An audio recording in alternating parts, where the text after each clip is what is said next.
That was it was a good game for our team. I was really proud of our seniors and the leadership that they gave us during the week. I thought we improved in all three phases, special teams wise. Defensively, we had, I don't know how many possessions they had, 13, 14, something like that. 14. Yeah, I think there was 8 3-and-outs, and we forced a turnover. We got a little bit lax there at the half, right before the half, and gave up a touchdown that we shouldn't have. And then offensively, we were able to do things in that drop 8 defense.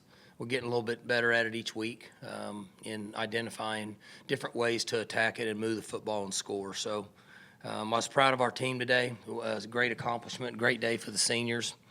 When you look at from a national perspective, you had a chance to watch basically the Blintnikoff winner. In my opinion, a guy that could very well win the Davy O'Brien. He accounted for, I think, was it 45 touchdowns? Yep. Which is one more than Barry Sanders had. He broke that record. That's a big-time accomplishment. Nation's leading passer going in, throws for 494 and 2 touches. Had a couple interferences to keep him from getting a couple other touches. So I was very proud of him. First time ever, the 4,000-yard passer, 1,000-yard rusher, and 2,000-yard receivers on the same team. So pretty special with all those guys, and played about as good as we could play. And so you get a little rest and get ready to go play in a bowl. Coaches will be out on the road tomorrow, maybe tonight, and even tomorrow recruiting. So overall, it was a really good day for us. And I told the seniors that as much as they've accomplished on the field, these are high-class, high-character guys.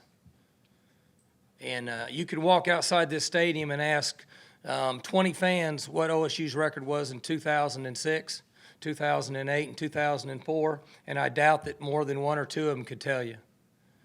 But it'll be the same way with this class, but one thing that will last with them forever, these are high-class, high-character guys.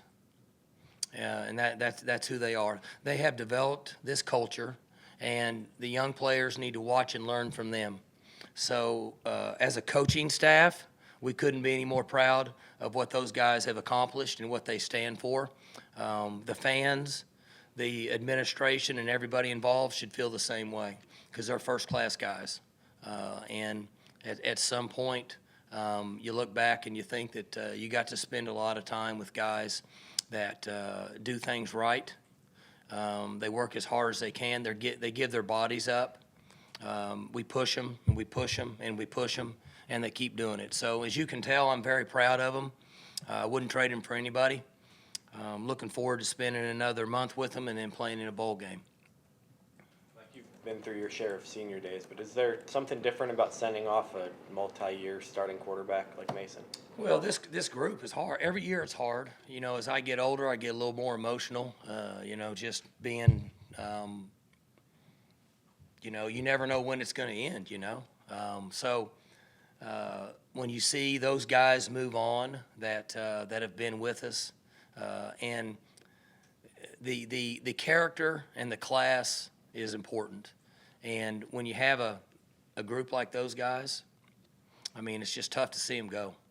One thing this game allowed you to do too, Mike, was late in the game, you're able to pull those guys all off the field like during a timeout or a moment there and let the crowd kind of recognize them again. I've not ever really done that. You see it a lot in basketball. I would like to say it was my idea. It wasn't. It was suggested to me. I've always been a little leery of it. I don't want to be disrespectful to Coach Beatty in Kansas, but I should have done it earlier. And when you have that luxury, I just think it's right for what the players, for what they go through in 4 years, and I just think we owe that to them. So, and I told him after the game, about half his staff used to work here, and those guys are all friends of mine. And in the end, when Taylor comes in, we run our offense, and they give us a certain look where he's trained to take an out and up call when he signals and calls an out and up, and we hit it. And I felt, I didn't feel good about it, but I don't know what to tell him. He's out there playing. You got to let him go. And so we tried to do the best we could to let them play.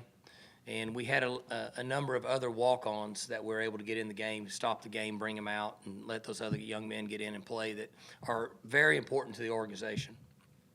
You mentioned your seniors' leadership this week. This was the first game in 3 years that you're playing without a Big 12 title, in the picture. Was practice anything different, or did they kind of keep it the same? They've been good. I've said it all year, and they've been good all year. When I talked about their class and character, part of that is being able to overcome a big win, but then also if you don't play as good like we did last week, and you should have won in our opinion, and you didn't, you got to come back and work hard and do it right, and that's what they do. But they're well trained. The people, the staff that works with them in strength and conditioning, and our staff, they got them coached up for that. I mean, that's what we expect them to do. What did it mean to get one last Rudolph to Washington touchdown in there on the home field? I mean, I was worried about that with the cover. That new defense it's hard to get the ball to him. And there's times it's hard to get the ball to anybody, but just based on the structure and the way things happen, you don't really know. So a lot of what we do is we set things up and we can put people in spots to get the ball to certain people, but with this style of play, you really can't. You don't know where the ball's going. Mason has to do a good job of understanding, which he was excellent today, which is part of that. That's one thing with him. It's kind of funny because this year he's really kind of worn me out. I think I'm kind of done for the day, and he'll text me, can you meet me in 20 minutes and go over the game script, and can you meet me and watch tape? And I'm thrilled, but he's so into it. He's kind of been wearing me out this year, but that's what you get, the guy that pays his dues, and you wanted to get it to 28. I maybe I was wrong, but I thought they were holding him the entire day, so it kind of frustrated me a little bit. I don't mind him holding him, just throw a flag. But maybe I'm wrong. We'll watch the tape and see. Mike, you mentioned the 45 touchdowns for Mason and all the numbers you can throw out. I don't know where history will place him in the litany of OSU quarterbacks, but it seems like at least the way he led and the way he presented himself outwardly seemed like he was about as top-notch as you could be for a quarterback to be. Unbelievable. That's what I was saying. I'm not, I don't get up here and say things just to make people feel good, and what you're saying is right. To be as decorated as he is, and the way he handles things. It was just like I told you on Monday. I got tied up and forgot to go over to give the Thanksgiving dinner out to the people that are homeless, and I felt terrible. And they said, "Hey, Mason covered for you." That's the kind of young man he is. And there's others. It's not just him. But as you're saying, when you talk about a decorated player, there's not anything you can ask for other than a guy that, because all you can ask them is to give you all they got, put their time in. That's what they do. Coach, Dylan Stoner has really come on the last couple of weeks. Where has he improved the most year over year from his freshman year until now? He's always played really well. We just couldn't get the ball to him. We don't have enough footballs to go around. And Stoner is reliable. He's in the right place all the time. He's been very trustworthy on punt return. But, between 17 and 1 and 3 and 28 and 15 and 5 and 27 wasn't real healthy this week, so we held him out. 24 is playing pretty good.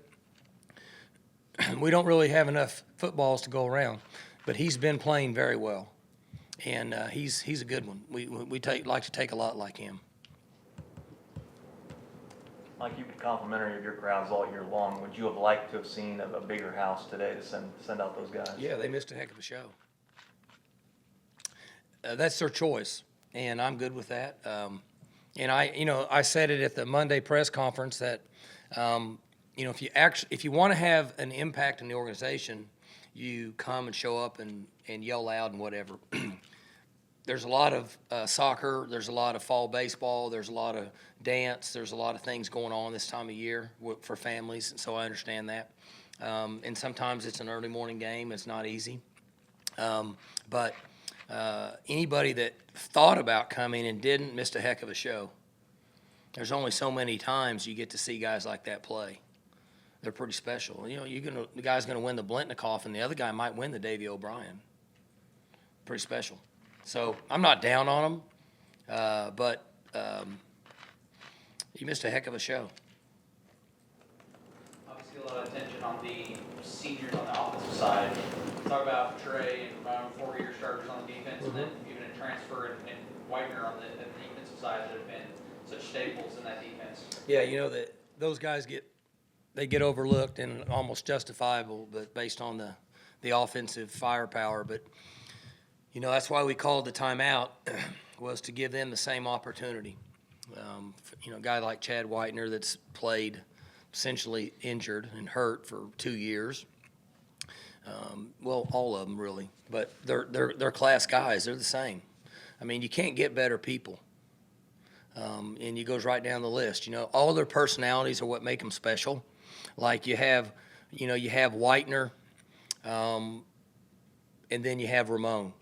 I mean, two completely different personalities, but both of them love OSU. Both of them represent their families in the right way. They handle things. All these kids are gonna graduate, and about half of them are gonna graduate early in December.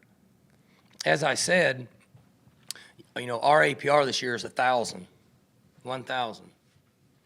Means all of them did the right thing. They're all on track to graduate, and they're going to graduate. So across the board, all those guys are special. It's hard to see them go. And we have the others that Cole McKnights of the world and some of those guys that walked on the organization that may not be as talented, don't have the God-given ability, but they've been here and they've paid the price, and we can't win without them. They're just as important as everybody in this organization. And I'm not joking about that. We can't practice the right way if we don't have the young men that are saying, I'm willing to go out there and do whatever it takes, and I'm going to pay my way and be there for free and give time and effort. Can't do it without them. There's a lot of names, and that's why we introduce them all. But we're very proud of them, and it's a thrill for us as coaches to get them in the game because we owe that to them. But all phases. Those guys are awesome.